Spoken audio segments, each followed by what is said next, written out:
What's going on, guys? My name is Rumble Skrash. In today's video we're gonna be talking about a brand new top tier unit that's gonna be coming out on global.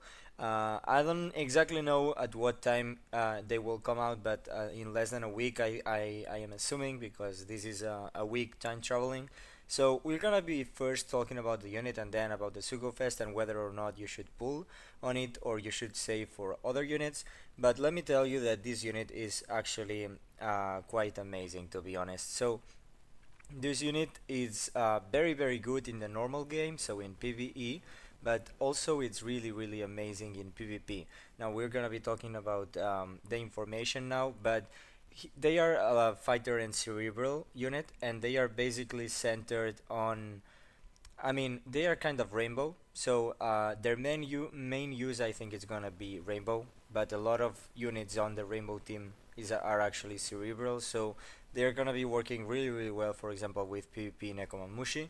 But yeah, so the passive on at the beginning of the battle, it will give attack down level 6 to all enemies.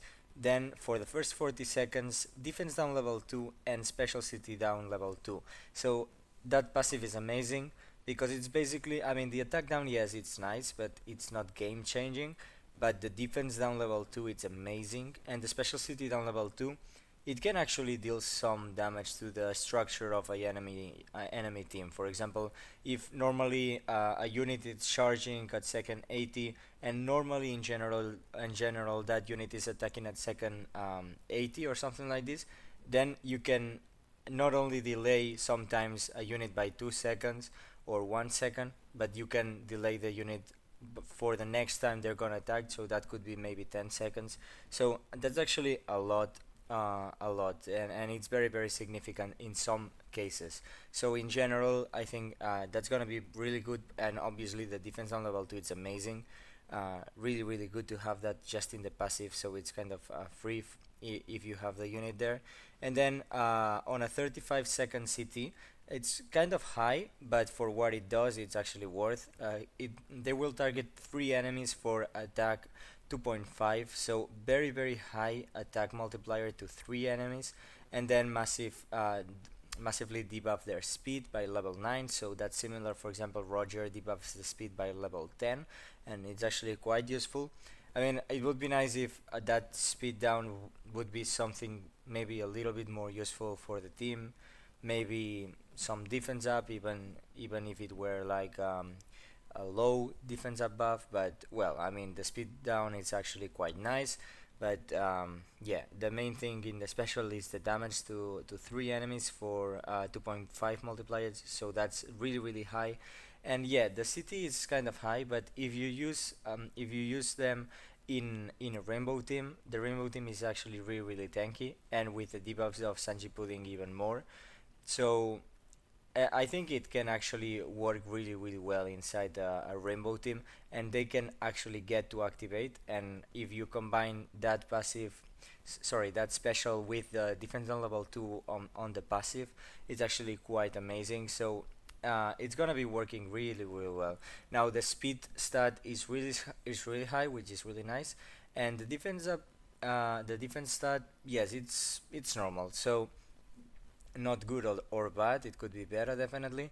But yeah, so this is the unit. I mean, it completely evades special bind, as a lot of the units in the now we're starting to get all the units that are just always evading special bind, so get used to that. So that's gonna be decreasing a little bit the value of units that give special bind to all enemies, like Halloween Law, for example. And well, nothing special here in the pattern or the target priority. So we're gonna be talking now about Sugofest. And yeah, I mean, it's a Kizuna Clash Sugofest. And by the way, Sanji and Pudding, if you don't know, I think you probably already know, but they are a Kizuna Clash exclusive unit. So basically they are the first legend, limited legend, let's say, apart from the Super Sugo Fest, like Roger and Odin. You can only pull this unit in Kizuna Clash Sugo Fest. So they are the first specific legend for a certain kind of banner, apart from Roger and Odin. So yeah, here in the Sugo Fest, I mean, I don't really know yet what this first multi-main class pickup Sugofest. I'm assuming that it's gonna be like, okay, guaranteed the cerebral unit, so I don't think it's gonna be a really good step. But I mean, maybe it's something else and it's quite good. The second multi, it's whatever. The third multi is a recommended. So the recommended is actually a banner character, and you're gonna be able to see here. So yeah, I mean, quite a good options. If you get a red, you get guaranteed Sanji Pudding, or BB Rebecca, which is really nice because both of them these units are really new.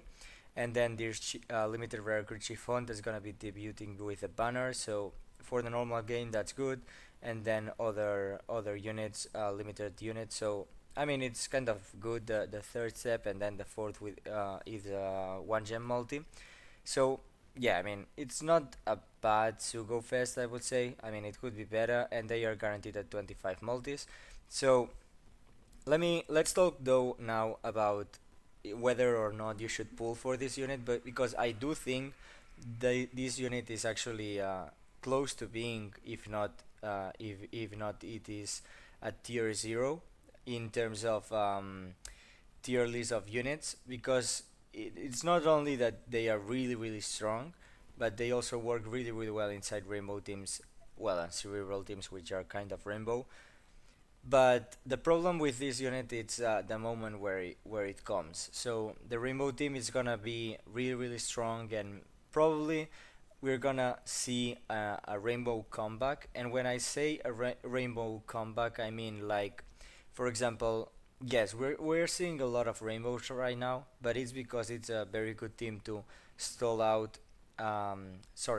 To tank the first round of specials of the slashers, and then when some of your units start to die, then you get the high damage from the bench, and you can deal a lot of damage to the slashers. But it's kind of I see that kind of teams like really strong, but they are kind of like a reaction to the power of the slashers. So you need to tank first and then attack. And with this Sanji Pudding, I think the possibility of a rainbow team being sufficient for itself and good for itself, it's really quite up there. So because you're debuffing the units, you're really tanking. You're also debuffing the not only the defense but also the attack, so they are dealing less damage to you. And then you have really high damage in the main team with this Sanji Pudding, and you have defense down with the passive. So I mean, yes, you can put some other defense down debuff first, but yeah, I think it's gonna be quite strong, but we're gonna have to see. I think, like, inside a lot of the rainbow teams that I showcase, for example, there's some unit that could be replaced for Sanji Pudding. For example, maybe Legend Jack inside that 8-man rainbow team, but I'm not really that sure about that. Maybe it's better to replace another unit, but I mean, I'm personally, I'm not gonna be pulling on this Sugo Fest, and now I'm gonna explain why. But if your decision also because you want to pull for the normal game, I mean, I can't blame you. They are really good unit. Now, I don't recommend pulling on the Sugo Fest because in PvE, yes, they are really good, but in the future, yeah, we're gonna have legends that you can live without them, in my opinion, at least in the normal game. And then for the for PvP, yes, they are close to being a tier 0 unit, if not they already are. But the problem is that, as I was saying, it's the timing of the unit, because yeah, now we have a slasher meta. Yeah, with this unit we are gonna start to see some rainbow teams popping up a lot more, and maybe being able to be close to the slashers. So I do think this unit is able to bring rainbow to a place like that. Now I'm not really entirely sure on how is it going to perform against slashers, but I think it's gonna be more even, like, and not having to rely on tanking the damage of the slashers and stuff like that. But well, we're gonna have to see. But the problem is that I mean, it depends on if Legend Kaido is coming this month or not. We're gonna have to be seeing about that. I hope he is coming this month, but because I really can't wait for Legend NL to drop and the quick meta, the side meta and stuff like that. But if he isn't coming this month, then you have an extra month to save some gems, so that's also gonna be really nice. But yeah, so Legend Kaido probably is gonna be coming this month. Not sure about that, but with Legend Kaido, after I don't know, like 2 weeks, it's gonna come Legend NL, and Legend NL is gonna come with Rebecca and Toy Soldier, a PvP limited rare recruit, and the side team is gonna just appear from almost from nowhere, and it's gonna just basically destroy slasher teams, like obliterate them. It's the side team is the straight out counter to the slashers. So I do think if you wanna counter slashers, it's better to just pull for NL, because NL is also gonna be a really good unit to have, like in side teams, but also in some kind of hybrid teams. So we're gonna have to talk about that though in the future. And also with Legend Kaido, the quick meta is gonna start, and yeah, quick is gonna be one of the strongest teams. I think the strongest team. So, but it's you have to pull for a lot of legends there. So it's better to save some gems if you want to have a quick team, because quick is definitely stronger than Rainbow, I think, and I think Sai is also stronger than Rainbow. So yeah, you can pull for this unit now and get a pretty strong Rainbow team, but in the future it's not gonna be as useful. So maybe it's better to save some gems for quick legends or side legends. Now, for those of you who are wondering, I want to mention that my plan is to do a full video on whether when you should pull or not, and how many gems will a certain team cost. For example, should you be investing on a quick team or pulling for the units in a quick team if you are free to play and don't have a lot of gems? What is the gem value, quote unquote, of a quick team? What is the gem value of a side team? How will the side team perform against the meta teams? The same for the quick teams. But so I think also for the dex teams and stuff like that.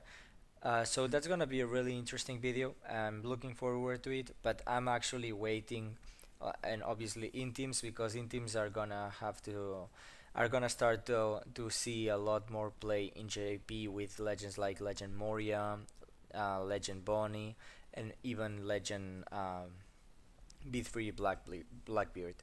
But yeah, as I was saying, I am waiting to do this video because I want to know the information about the new, probably new three legends, the supernova legends of the JP 7th anniversary, which I think are definitely gonna be really strong, but we're gonna have to see that.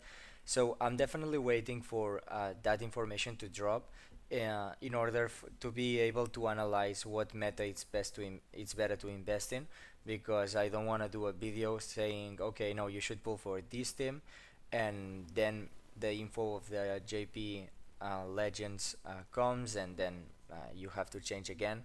So I mean, yeah, it's true that it's still gonna be a lot of months till that happens, but I wanna have all the information, because maybe I am hoping, for example, that one of three of those legends is a strength legend, and pulling for strength units, it's actually gonna be quite a good investment, because if, for example, let's say it's the case that there's a strength meta unit and strength is gonna be really strong, you only have to pull for versus Ace versus Akainu, which A versus Ace is really good for a strength team.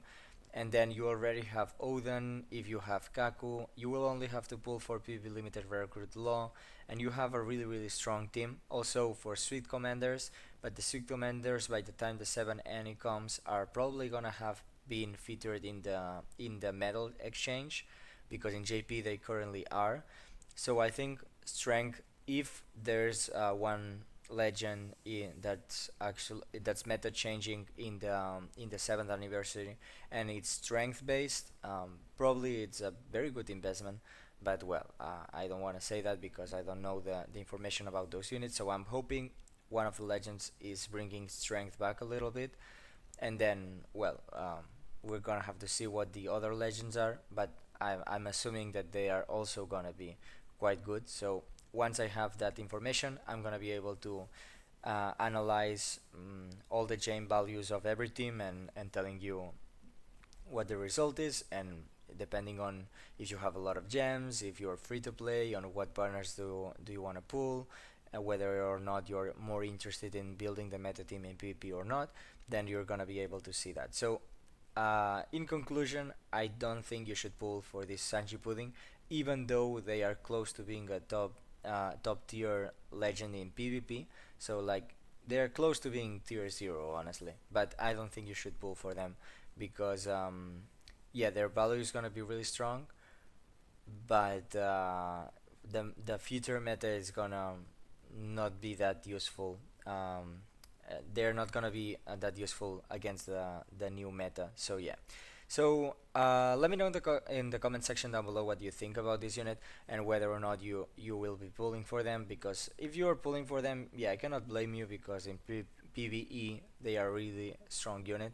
So and they are limited. So yeah. But as I was saying, yes, I cannot blame you. But let me know in the comment section down below if you're pulling for this unit or not when it drops, and yeah. So as always, like, comment, subscribe, and I'll see you in the next one. Bye bye.